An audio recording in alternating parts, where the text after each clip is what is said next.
사람과 세운 언약은 크게 두 가지가 있습니다. 첫 번째 언약이고 두 번째 언약이 있습니다. 이것을 다른 말로 하면은 옛 언약이 있고 새 언약이 있다라고 말씀을 하고 있습니다. 오늘 본문의 말씀을 통하여서 첫 번째 언약이 무엇이고 두 번째 언약이 무엇인가 자세히 살펴보도록 하겠습니다.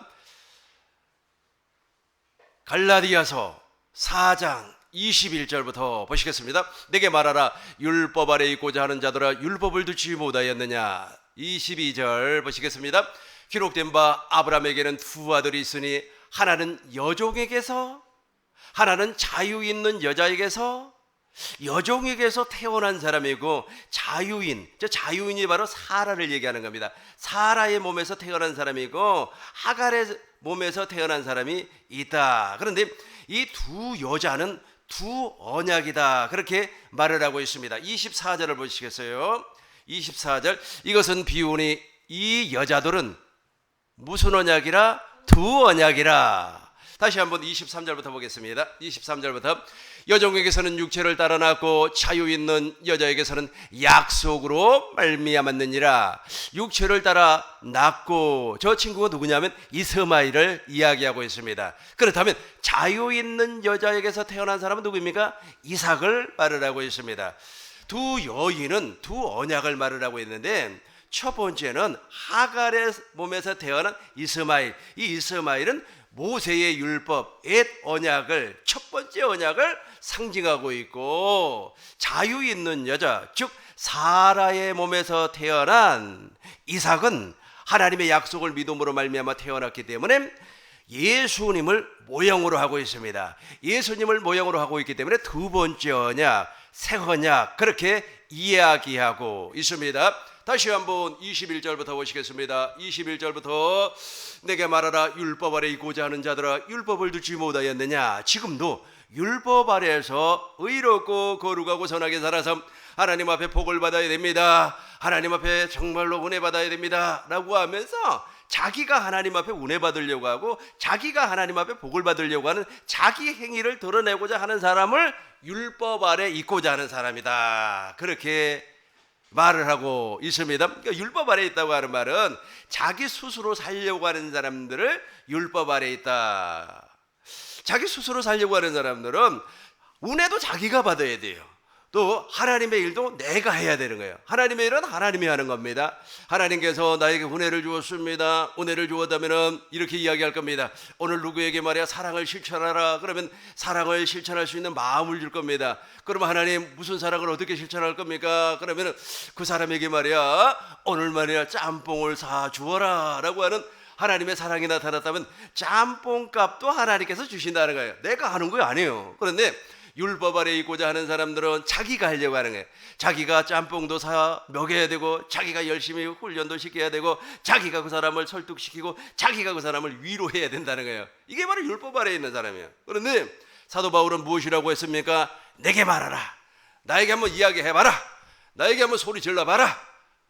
율법 아래 있고자 하는 자들아 율법을 듣지 못하였느냐. 22절 보겠습니다.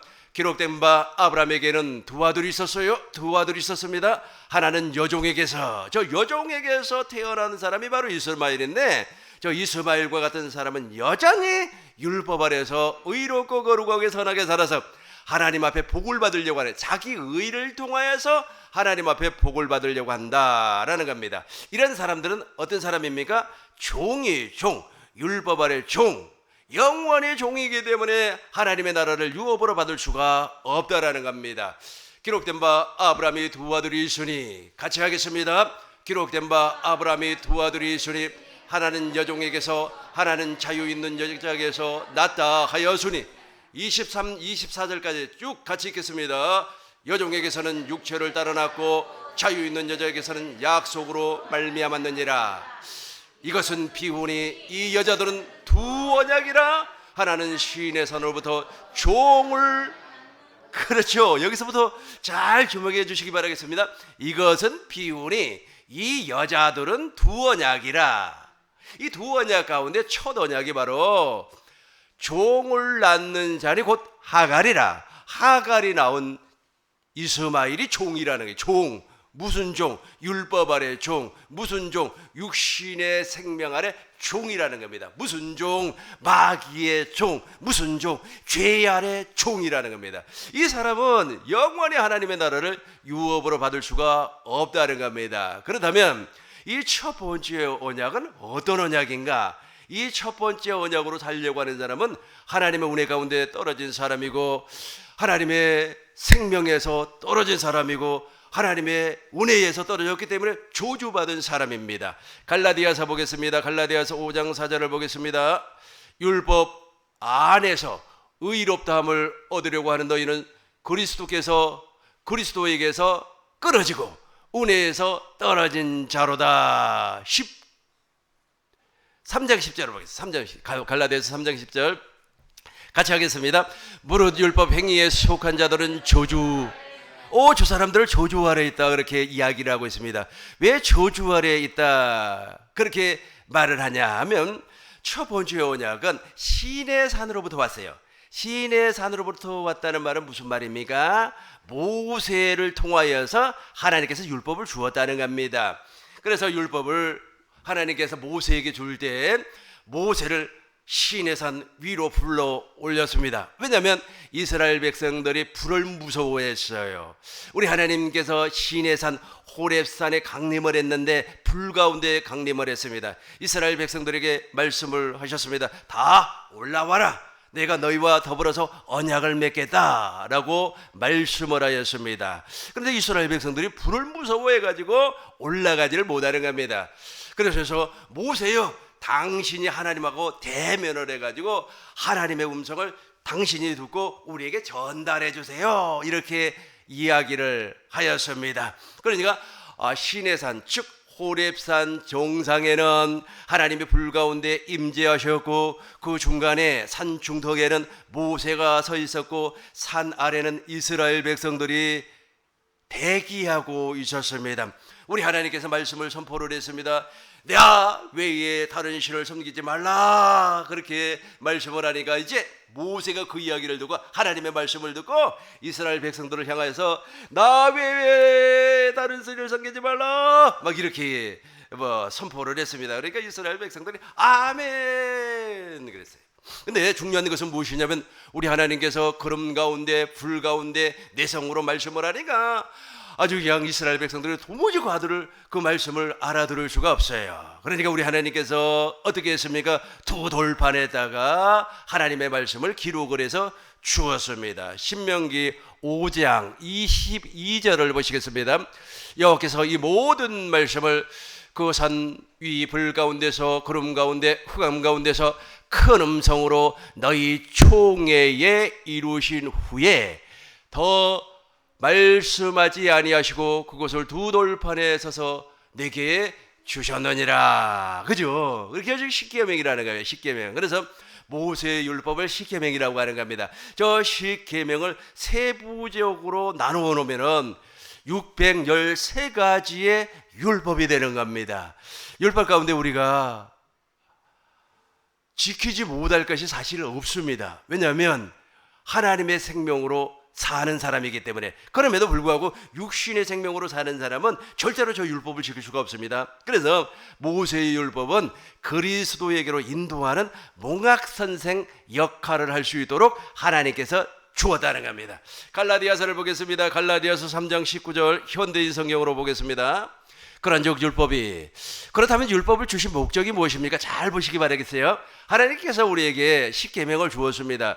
십계명을 지켜서 의롭고 거룩하고 선하게 살아서 하나님 앞에 복을 받기 위하여서 우리에게 주신 것이 아니에요.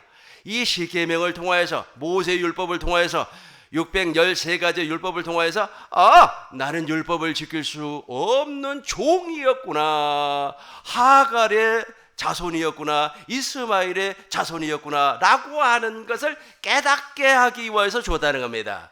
내가 우리 아버지의 생명을 가지고 이 세상에 왔지만은 아버지의 아버지 또 아버지로 올라가니까, 야, 내가 아버지 최고의 아버지, 아담의 후손이구나 하는 것을 알게 하기 위해서. 우리의 최고의 아버지는 누굽니까? 아담 아닙니까? 육신의 생명이기 때문에 내가 아담의 생명을 가지고 이 땅에 왔구나, 아담의 원죄를 가지고 내가 이 땅에 왔구나 라고 하는 것을 알게 하기 위해서 율법을 주었다는 겁니다. 그렇다면 율법을 주신 목적이 무엇입니까? 그것은 같이 하겠어요? 너무너무 중요하기 때문에 같이 한번 큰 목소리로 19절을 읽어보겠습니다. 시작.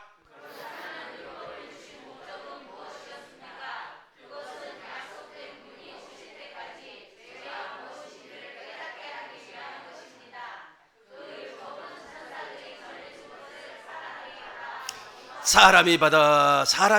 그 사람이 누구예요? 모세가 받아 공포한 겁니다. 그렇다면 율법을 주신 목적이 무엇입니까? 그것은 약속된 분이 누구예요? 예수님이라는 겁니다. 예수님이 두 번째 언약이에요. 그래서 두 번째 언약을 믿지 아니하면 구원이 없어요. 두 번째 언약으로 말미암아 우리가 거듭날 수가 있다. 물과 성령으로 거듭나려면 반드시 두 번째 언약을 알고 믿어야 되는 겁니다. 영생은 유일하신 참 하나님과 그가 보내신 자 예수 그리스도를 아는 거란 말이에요. 예수님은 이 땅에 오셔가지고 많은 일을 하셨습니다. 죽은 자도 살렸습니다. 하나님의 말씀을 선포를 할 때 권세 있는 새 교훈이로다. 사람들이 막 그렇게 칭송을 했습니다. 그리고 병든 자를 고쳤습니다. 귀신을 쫓아냈습니다. 그럼에도 불구하고 예수님의 사역의 본질은 무엇이었습니까? 저 두 번째 것, 하나님을 사랑하고 이웃을 사랑하는 하나님의 생명을 주는 것이 목적이었다는 겁니다. 그래서 하나님께서 세상을 이처럼 사랑했습니다. 독생자 예수님을 주셨습니다. 그죠? 그리고 우리를 구원해 주신데 그 구원해 주시는 그 목적이 하나님의 본질이에요. 하나님께서 예수님을 이 땅에 보내주신 본질이에요. 그 본질인데 그 예수님께서 바로 두 번째 약속을 이루어주기 위하여서 이 땅에 오셨다는 겁니다. 그렇다면 율법을 주신 목적이 무엇입니까? 그러나 반대. 첫 번째 언약은 반대예요. 저 첫 번째 언약으로는 구원을 받을 수가 없어요. 그래서 사도 바울이 무엇이라고 그랬습니까? 율법 아래 있고자 하는 자들아, 내가 너희에게 말을 한다. 이 율법 아래 있어버리면 너희는 영원히 종의 신분에서 벗어날 수 없다. 그렇게 이야기를 하고 있는 거예요. 그래서 보겠습니다. 그렇다면 율법을 주신 목적이 무엇입니까? 그것은 약속된 분이 오실 때까지 죄가 무엇인가를 깨닫게 하기 위한 것입니다. 저 죄라고 하는 것을 여러분이 죄라고 하는 것을 잘 기억하셔야만 합니다. 이게 잘 이해가 안 돼요. 율법 아래 있는 사람은 저게 이해가 안 돼요. 왜 이해가 안 되냐면 죄라고 하니까 세상에서 말하는 그 도덕적인 죄가 죄인 줄 알아요. 야, 뭐 예수 믿는 사람이 말이야 왜 저러냐? 와, 그리고 또 예수 믿는 사람들은 또 사람들로 흉보지 않습니까? 와, 저기 말해 대통령이라고 하는 사람이 왜 저러냐? 와, 대통령이 말해 왜 아이도 안 놓고 그러냐? 이게 다 그런 사람들 눈에는 그게 죄예요. 그걸 죄가 아니에요. 그건 죄가 아니에요. 성경에서 말하는 죄는 무엇이냐면 마귀가 죄예요. 그러니까 마귀가 없으면 죄가 없고 죄가 있기 때문에 마귀가 존재하는 겁니다. 그래서 예수님이 오실 때까지 죄가 무엇인가 이걸 내가 의역을 하겠습니다. 그러니까 모세 율법을 통하여서 내가 마귀의 종이구나 하는 것을 알게 한다는 거예요. 내가 우리 아버지의 아들이지만 나는 아담의 후손이구나 하는 것을 알게 하는 거예요. 내 속에는 원죄가 존재하고 있구나. 나를 도무지 말이야 구원받을 수 없는 인간이구나 라고 하는 것을 알게 하는 것이 죄가 무엇인지를 깨닫게 하기 위함이요. 이렇게 되는 거예요. 잘 이해하셔야 돼요. 지금도 죄 얘기하면 내가 뭐 훔쳐 먹었네. 그러니까 율법주의자들은 무엇이라고 이야기하면 내가 회개를 하는데 눈물 콧물 흘리면서 내가 회개했어요. 막 회개를 하는데 말이야 죄가 필름처럼 막 돌아가면서 내가 엄마한테 잘못했던 거, 내가 말이야 3살 때 말이야 남의 물건 훔쳐 먹었던 거, 그게 회개라고 생각을 하고 있어요. 그러나 두 번째 언약에서 말을 하고 있는 회개는 무엇이냐면 그리스도의 할례입니다. 마음의 할례, 즉 육신의 생명을 완전히 제거해버리고 무덤의 장사를 지내버리고 하나님의 생명으로 거듭나는 거예요. 태어나는 겁니다. 이렇게 태어나면 내 안에서 무엇이 터져버려요? 생수가 터져버리고 내 안에서 무엇이 나타나는 겁니까? 진리가 나타나고 아가페가 나타나는 겁니다. 이걸 회개라고 그래요. 저도 옛날에 회개를 한번 한 적이 있었습니다. 무슨 회개를 했을까요? 저도 그러니까 그런 설교를 계속해서 듣다 보니까 나도 좀 회개 좀 해야 되겠다 싶어가지고 회개를 하기 위해서 이제 산 위에 올라갔습니다. 눈이 정말 많이 왔더라고요. 눈 올 때 산에 올라가서 기도하면 정말 좋아요. 한참 기도를 하는데 눈밭에서 내가 잘못 이렇게 발을 헛디뎌 가지고 실족을 했다는 것이죠. 굴러버렸어요. 굴러버리니까 막 회개가 터지는 거예요. 나이가 회개가 터져가지고 막 그냥 막 울고 불고 하면서 제일 크게 회개하면서 떠오르는 장면이 무엇이었냐면은 내가 우리 어머니 앞에서 형제들끼리 싸운 거 있잖아요. 막 그게 막 회개가 되고 하나님 잘못했습니다. 이제 절대로 안 싸우겠습니다. 뭐 그리고 또 이제 한 번은 또 이제 내 죄가 얼마나 많은가 하고 A4 용지에다가 다 기록을 해봤어요. 기록을 해보니까 참 죄 많긴 하대요. 아주 그냥 우리 친구하고 말이야 그 구멍가게라고 하죠. 시골에는 구멍가게라고 하는데 시골에서는 그것을 전빵이라고 그래요. 전빵이란 말 들어봤어요? 그 전빵에 가지고 껌 훔친 거 말이야, 그리고 뽀빠이 훔친 거 그런 걸 막 다 적어가지고 이제 하나님 나 용서해 주세요. 이제 내가 다 제 회개했어요. 하나님 회개한 거 아시죠? 하면서 이제 쫙쫙 찢어가지고 이제 버렸어요. 와 이제 나 죄 없어. 회개했으니까. 그런다고 죄가 없어져요? 그러니까 이게 바로 율법주의자들이, 그러니까 바울이 무엇이라고 했습니까? 율법 아래 있고자 하는 자들아 그러는 거예요. 그러니까 이게 아니에요. 이게 아니에요. 그러니까 죄를 깨닫게 한다고 하는 것은 내가 마귀의 자식이었구나 라고 하는 것을 깨닫게 한단 말이에요. 나는 어쩔 수 없는 DNA, 즉 내가 염소였단 말이에요. 근데 염소가 이제 양이 되려면 양의 염소의 DNA가 없어져 버리고 양의 DNA가 들어가야만이 양이 되는 거예요. 내 속에는 마귀의 DNA가 있어요. 마귀의 DNA를 빼버리고, 유전자라고 그러는 거 아닙니까? DNA를 다 빼버리고, 유전자를 빼버리고 이제 하나님의 생명의 유전자가 내 속으로 들어오는 것이 바로 회개예요. 이걸 깨닫게 한다고요. 이걸 무엇으로 말미암아 깨닫게 한다고요? 율법으로 깨닫게 한다. 이제 읽어보겠어요. 내가 이제 쭉 설명한 내용을 생각을 하고 읽어보면 금방 이해가 돼요. 우리 큰 목소리로 시작.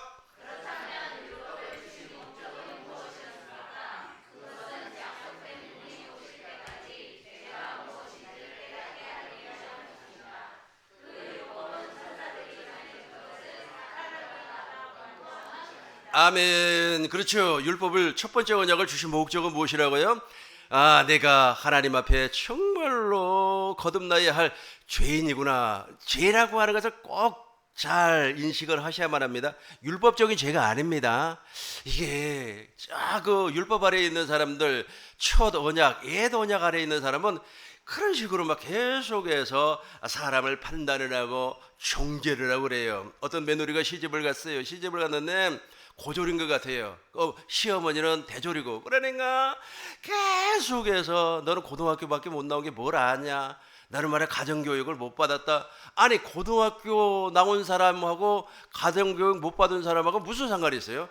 그 무엇이 있기 때문에 그래요. 그 사람한테 그 율법을 더 확대시켜버린 무엇이 있기 때문에? 마귀가 존재하고 있기 때문에 그래요. 아담의 DNA를 가지고 있기 때문에 그런 소리를 한다는 거예요. 아담의 생명을 가지고 있어요. 그 아담의 생명을 제거해버리는 것이 바로 마음의 할례, 그리스도의 할례, 마음의 가죽을 베어내버려요. 마음의 가죽을 베어내버려요. 침례를 통하여서 어떻게 한다고 그랬습니까? 옛사람을 완전히 물속에다가 수정시켜 죽여버리고 새 생명, 하나님의 생명으로 거듭나게 주신다라는 겁니다. 23절 보겠습니다. 23절. 믿음이 오기 전에, 그죠? 믿음이 오기 전이라 그랬어요. 믿음이 오기 전이 바로 예수님을 얘기하는 겁니다. 믿음이 오기 전에는 우리가 율법 아래 매인받고 계시의 믿음이 때까지, 믿음이 오기 전에 우리는 율법 아래 매인받고 계시될 믿음의 때까지 갇혀놓으니라. 이걸 지금 누구를 이야기하냐면 아브라함을 얘기하는 겁니다. 아브라함이 진짜 믿음이, 그 믿음이 누구예요? 백세에 누구를 낳았죠? 이삭이란 말이 이삭을 낳기 전에는 누구의 말을 들었느냐 하면 부인의 말, 하갈의 부인의 말을 듣고 하갈과 동침을 해서 이스마엘을 낳아버렸다 그래요. 그러니까 그때까지만 해서도 사람의 계명 아래 갇혀 있었다는 거예요. 이게 믿음이 바로 예수님이며 그러니까 지금 구약적으로 표현하자면 이삭입니다. 믿음이 오기 전에 우리는 율법 아래 종이었어요. 매여 있다는 매여. 종은 매여인 바예요. 종은 자유가 없습니다. 종은 자기의 생명으로 말미암아 부를 축적을 해도 자기 게 아니에요.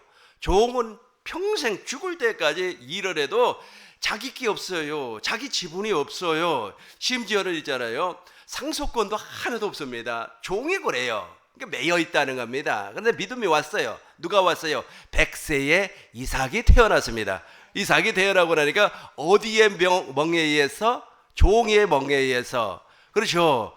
믿음이 율법의 멍에 의해서 벗어났다라는 말입니다. 그런데 이 역할을 벗어나게 해줄 역할을 누가 하느냐? 24절 보겠어요. 24절 보겠습니다. 같이 합니다. 이같이 율법이 우리를 그리스도께로 인도하는 초등 교사가 되어 우리로 하여금 믿음으로 말미암아 의롭다함을 얻게 하려 함이라. 저 의롭다함이 구원입니다. 그러니까 이렇게 되는 거예요. 우리가 모세의 율법을 통해서, 모세의 율법이 나쁜 게 아닙니다. 근데 육신의 생명에 주었기 때문에 제가 무엇인가, 내가 하나님 앞에 정말로 가능성이 없는 인간이구나 하는 것을 알게 됐다면, 이때까지만 갇혀 있었잖아요. 갇혀 있었는데 계시가 왔어요. 믿음이 왔어요. 그리고 그리스도 예수 안으로 인도하게끔 하는 역할만 하는 것이 바로 첫 번째 언약이라는 겁니다. 그리고 나서 이제 두 번째 언약으로 말미암아 우리가 구원을 받는다라는 겁니다. 29절 보겠습니다. 29절, 3장 29절 같이 하겠습니다. 너희가 그리스도의 것이면 곧 아브라함의 자손이요 약속대로. 이제 믿음이 왔어요. 두 번째 언약이 나에게 왔어요. 두 번째 언약이 나에게 오니까 그때 이제 무엇이 이루어진다고요? 그리스도의 할례. 지난주에 제가 설명한 것처럼 침례로 말미암아 완전히 옛사람이 죽어버리는 겁니다. 한 번 더 보겠습니다. 베드로전서 3장 21절 한 번 더 보시겠어요? 물은 예수 그리스도께서 부활하심으로 말미암아 이제 너희를 구원하는 편이 곧 침례라. 저 표라고 하는 것이 히브리 말로 무엇이라고 그랬습니까? 안티투포스. 그러니까 옛 형상을, 투포스라고 하는 말은 형상, 모형, 그런 것을 의미하고 있어요. 그러니까 옛날 형상, 그것을 제거해버려. 옛날 형상을 하나님이 반대한대요. 싫어한대요. 안티가 반대하는 거 아닙니까? 여러분 주위에는 안티가 없어야 돼요. 여러분 주위에는 다 사람들이 좋아하고 따랐으면 좋을 것 같습니다. 반대한다는 거예요. 반대하니까 어디 속에 물속에다가 집어넣어서 죽여버리고 하나님의 생명으로 거듭난다는 겁니다. 갈라디아서 6장 15절 보겠어요. 갈라디아서 3장 6장 15절 할례나 무할례가 아무것도 아니로되 오직 새로 지으심을 받는 것이 것만이. 우리 같이 하겠습니다. 할례나 무할례가 아무것도 아니로되 오직 새로 지으심을 받는 것만이 중요하니라. 그죠? 옛날 거 소용없다는 거예요. 그러니까 지금도 옛날 거 붙잡고 말이야 회개한답시고, 지금도 아이들 막 불러가지고 그냥 세미나하고 그 다음에 수련회 하는데 그 모습 보면 아직도 거기에서 못 벗어나와 있어요. 첫 번째 언약에서 벗어나지를 못하고 있습니다. 이제 두 번째 언약을 설명하도록 하겠습니다. 두 언약이님, 갈라디아서 본문의 말씀입니다. 갈라디아서 4장 23절. 여종에게서는 육체를 따라놨습니다. 두 가지가 확 이제 구분이 되죠. 여종에게서는, 여종이 누굽니까? 하갈이에요. 하갈은 육신의 생명을 의미하고 있어요. 첫 번째 언약을 의미하고 있습니다. 그 첫 번째 언약은 어디에다가 준 겁니까? 육신의 생명에게 주어가지고 너는 그 육신의 생명으로 영원히 살면 망해. 그래서 그 육신의 생명이 어떤 생명? 죄의 종이라고 하는 것을 알게 한다는 겁니다. 깨닫게 한다는 거예요. 그래서 회개라고 하는 것은 단순히 뭐 옛날에 잘못한 도덕적인 것을 회개하는 것이 아니고 마음의 할례, 그리스도의 할례를 회개라고 하는 거예요. 이 회개를 어떤 식으로 한번 설명을 하면 좋을까요? 스가랴서를 보겠습니다. 스가랴서 12장 10절을 보겠습니다. 스가랴 선지자가 통회하는 심령, 즉 회개하는 심령을 이렇게 설명을 했어요. 예언을 했습니다. 내가 다윗의 집과 예루살렘 주민에게 은총과 강구하는 심령을 부어주리니. 그러니까 회개가 내가 하는 거 아니죠. 그런데 율법 아래에 있는 사람은 회개도 자기가 하려고 하는 거예요. 막 종이에다가 써가지고 막 옛날에 나처럼 말이요. 그리고 막 그냥 전부 여호제 앞서서 내가 엄마 앞에서 싸웠어요. 나 같은 죄. 이게 바로 회개인 줄 알고 있어요. 그러나 이 회개마저도 두 번째 언약을 믿을 때 가능한 겁니다. 우리 10절 같이 한번 읽어보도록 하겠습니다. 시작.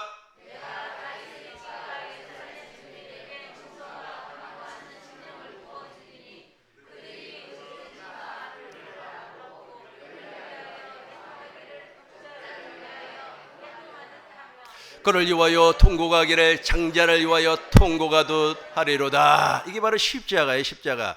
반드시 우리가 회개는 예수 그리스도의 십자가를 봄으로 말미암아 아버지의 마음을 볼 때 가능한 겁니다. 마음의 할례가 이루어진다는 뜻이죠. 침례가 이루어진다라는 말씀입니다. 같이 한번 다시 읽어보겠습니다.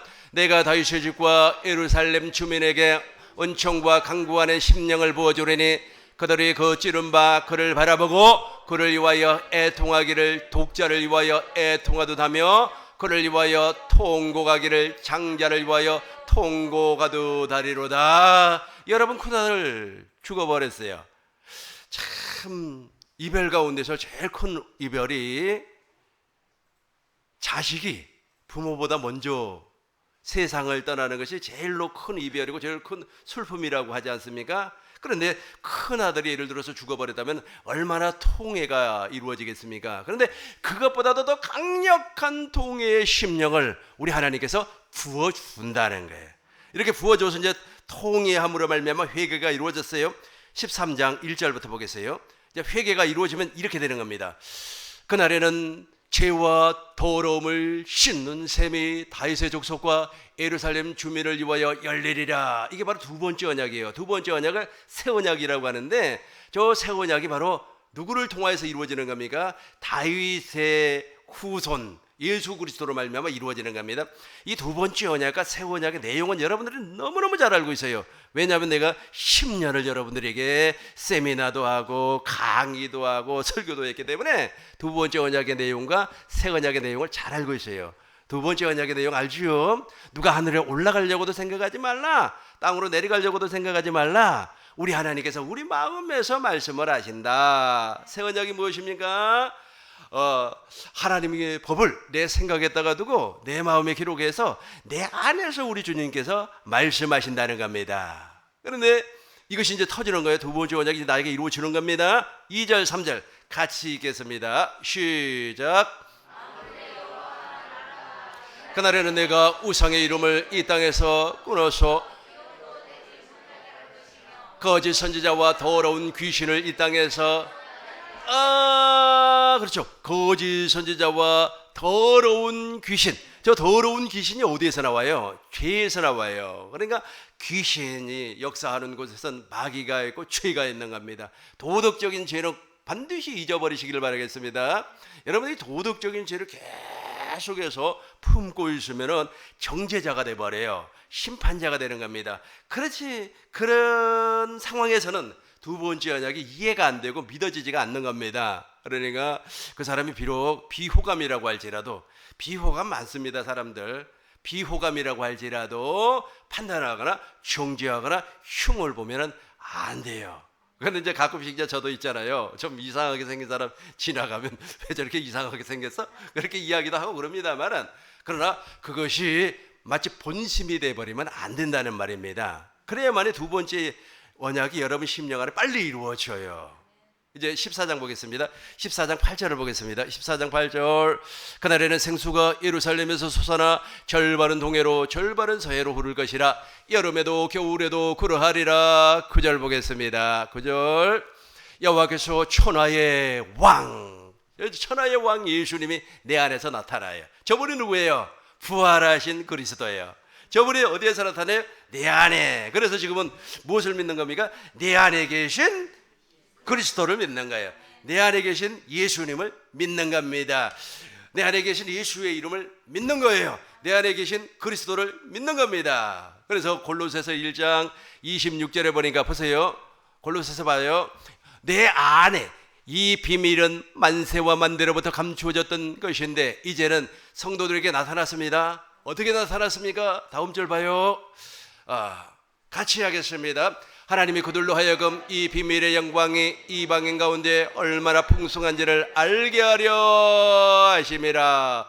이 비밀은 너희 안에 계신 그리스도니. 여기만 한 번 더. 이 비밀은 너희 안에 계신 그리스도니 곧 영광의 소망이니라. 이해가 될 주제. 이게 회개라고 하는 거예요. 회개는 두 번째 언약을 믿지 아니하면 절대로 이루어지지가 않습니다. 구체적으로 두 번째 언약을 설명하도록 하겠습니다. 갈라디아서 4장 24절을 보겠습니다. 24절.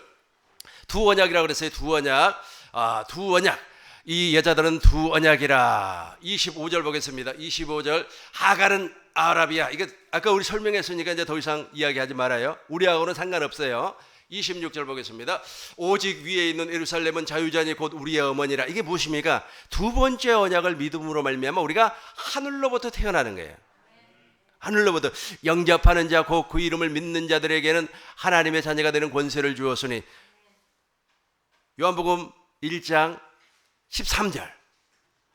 자, 같이 합니다. 이는 혈통으로나 육적으로나 오직 하늘로부터 태어난단 말이에요. 하나님께로부터 태어나는 거예요. 그러니까 두 번째 언약을 믿어야만이 하늘로부터 태어나는 겁니다. 보세요. 갈라디아서 4장 26절 보겠습니다. 26절.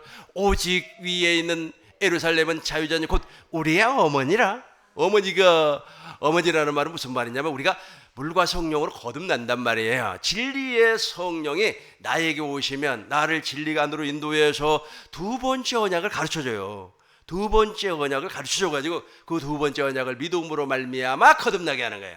두 번째 언약 다 알고 계시니까 자세하게 설명하지 않고 간단히 설명합니다. 우리 하나님께서는 인류가 범죄를 했습니다. 대표적인 사람이 누굽니까? 아담이 범죄를 했어요. 그 아담이 범죄를 하고 창세기 3장 15절에서 메시아를 보내주겠다고 약속을 했습니다. 그리고 21절에서 가죽 옷 예수 그리스도로 옷 입혀주시겠다고 약속을 했습니다. 한 사람을 선택을 해요. 그 사람이 아브라함입니다. 아브라함과 할례 언약을 맺었습니다. 할례 언약을 맺고 나니까 하나님의 모든 약속이 그대로 믿어져 버렸습니다. 이삭이 태어났습니다. 그 이삭과는 영원한 언약을 맺었습니다. 이삭이 장성을 했습니다. 장가를 갔습니다. 그리고 아들을 낳았어요. 그 사람이 누굽니까? 야곱이에요. 야곱과 두 번째 언약을 맺습니다. 야곱을 또 다른 말로 하면 이스라엘이라 그렇게 말을 하는 겁니다. 이스라엘과 두 번째 언약을 맺는데 그것이 모압에서 세웠던 언약입니다. 그 언약의 내용은 너와 내 자손의 마음에 할례를 베푸사 마음을 다하고 뜻을 다하고 성품을 다해서 하나님을 사랑하고 생명을 얻는 거예요. 그 생명을 얻으니까 하늘로 올라가지도 말고 땅으로 내려가지도 말라. 어디에서 말씀을 하겠다? 내 안에서 말씀을 하겠다. 약 830년이 지났습니다. 에레미야 선지자가 나타났어요. 야곱의 언약을 에레미야 선지자는 새 언약이라고 선포를 했어요. 이 새 언약을 우리에게 주었어요. 그런데 이 새 언약을 이루어주기 위해서 다윗의 가지에서 다윗의 옆구리에서 누가 나오냐면 예수님이 나와요. 이걸 두 번째 언약이라고 그래요. 이해가 됐으면 아멘. 그래서 히브리서 8장 7절에서는 첫 것이 무흠하였다라면 두 번째 것을 요구할 일이 없으려니와 라고 하면서 무슨 언약을 소개를 하는 겁니까? 새 언약을 소개를 하고 있어요. 그리고 히브리서 10장 9절에서는 첫 것을 폐하시면 둘째 것을 세운다는 거예요. 그러니까 예수님께서 이 땅에 오셔가지고 하시는 일은 한 가지밖에 안 해요. 두 번째 것만 하는 겁니다. 두 번째 것. 그리고 성령님, 진리의 성령님도 나에게 오시면 무슨 일만 하세요? 그렇죠. 두 번째 것만 이루어주는 거예요. 내가 쭉 설명한 스토리가 바로 두 번째 언약이에요. 이해가 되시면 아멘. 두 번째 언약이 나에게 이루어져 버리니까 어떻게 되는 겁니까?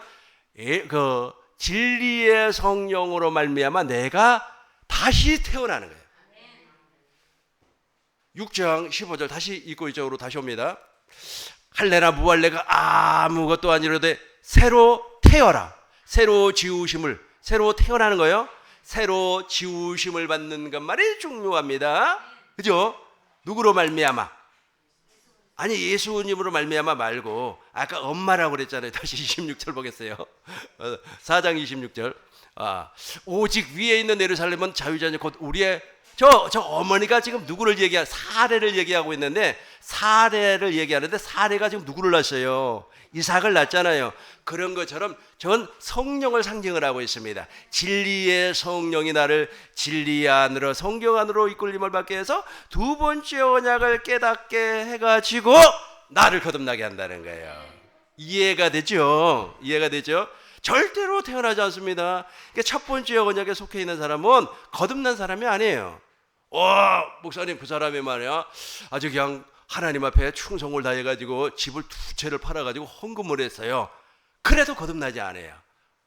제가 지난번에 라디오 방송을 들어보니까 참 요즘 믿음 생활하는 사람들 참 재밌게 하는구나 하는 것이 느껴지더라고요. 그 권사님인 것 같아. 딱 보니까 집사는 아닌 것 같아. 왜냐면 며느리까지 봤으니까. 자기 교회 이제 건축을 하는데 건축 헌금을 할 것이 없어요. 그러니까 이제 자기 아들에게 이제 돈을 1,000만 원을 빌렸어요. 자기 아들도 돈이 없어. 며느리한테 빌렸어. 며느리한테. 그러니까 며느리가 이제 남편에게 주었고, 남편은 엄마에게 주었고, 엄마는 이제 교회 헌금을 했어요. 그런데 이제 무슨 일이 생겨가지고 그 며느리가 남편한테 아직 엊그저께 준 돈 내놓으라고. 왜 그러냐고. 나 지금 급하게 쓸 일이 있다고. 그러니까 엄마 줬다고. 그 엄마한테 가서 받아오라고. 그랬더니 가서 받아오라고 보냈더니 시댁에 가서 받아오라고 보냈더니 그 헌금에 따른 헌금 증서를 딱 가지고 오더라는 거예요. 그러니까 이 며느리가 화가 나가지고 왜 내 허락도 받지 아니하고 교회 헌금을 했니 어쨌니 저쨌니 옥신각신 뭐 이혼을 하니 삼혼을 하니. 근데 그 며느리는 불신자예요. 이게 바로 율법 아래에 있는 사람들입니다. 율법 아래에 있는 사람들은 그렇게 충성만 하면 천국 가고, 그렇게 충성만 하면 하나님 앞에 상급받고, 그렇게 열심을 내면 하나님이 나를 기뻐하는 줄로 알고 있어요. 그 사람들의 공통점은 두 번째 언약이 무엇인가를 몰라요. 그래서 거듭나지가 않는 거예요. 그래서 죽을 때까지 관 속에 있잖아요. 들어가서 못을 때려박는 순간에도 거듭나지 않습니다. 저거 알아야 돼요. 저거 외에는 우리를 거듭나게 할 수 있는 방법이 없어요. 나왔잖아요. 우리가 아까 베드로전서 3장 21절에서 봤잖아요. 구원의 편이 곧 침례라, 세례라, 그리스도의 할례. 그리스도의 할례는 두 번째 언약만이 우리를 할례를 시킬 수 있기 때문에 그렇습니다. 자, 이제 27절 보겠어요. 기록된 바 28절 보겠습니다. 28절 같이 합니다. 형제들아, 너희는 이삭과 같이 약속의 자녀라. 그죠? 이제 29절부터 이제 32절까지가 이제 우리가 받을 복이에요. 이제 우리가 어떤 복을 받는가 이제 또박또박 31절까지 이제 읽겠습니다. 시작.